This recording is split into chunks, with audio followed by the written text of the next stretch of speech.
How about expedited processing? Because we have clients looking actively for E2/EB5 eligible businesses that are in healthcare, are in STEM education. Do you see that as a viable path? Yes. I mean, there are rumors. I haven't clarified. I haven't received confirmation. There are rumors of certain EB5 projects that are expecting, I believe, I don't believe they've received it yet, expecting approvals within 6 months. And this is true for adult care facilities. And then also there's one specific one, which is a drug rehabilitation center.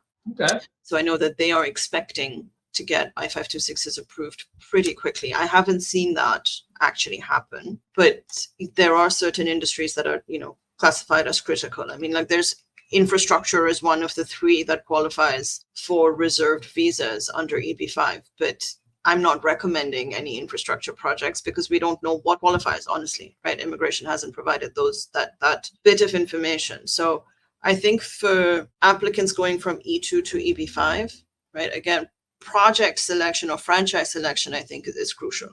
I think it's a lot harder, for example, to go from ownership of a singular gas station to EB5. I don't see how that would be successful. Yeah.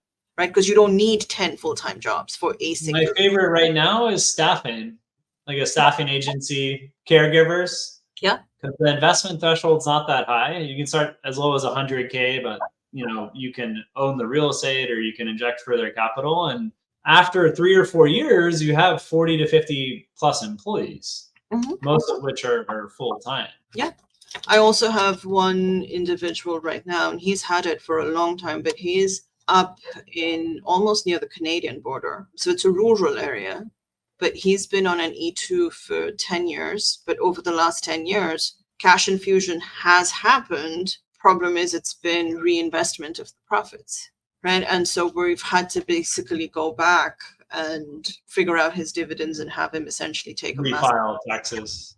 And how about going EB2 NIW? Because that's been a much more frequent transition for our E2 visa clients over the last, I would say, 3 years, where the principal applicant or the spouse gets the green card through the EB2 NIW. Yeah, that is an option. I mean, and that's something that, would work. My only concern right now, again, is the EB2 perm half of it, not the national interest waiver, but the perm half of the processing is currently taking us about a year, right? It used to be 3 months.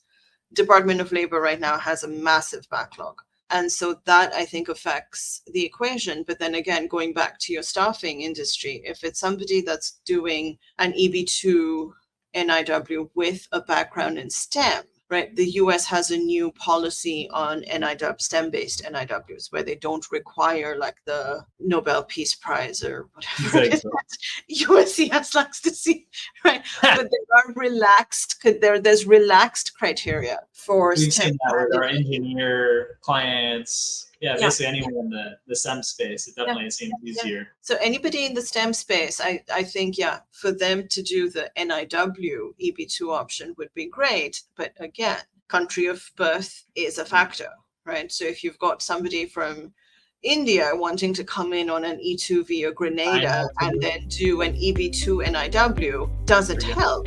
Because there are no visas, because it's still an EB2.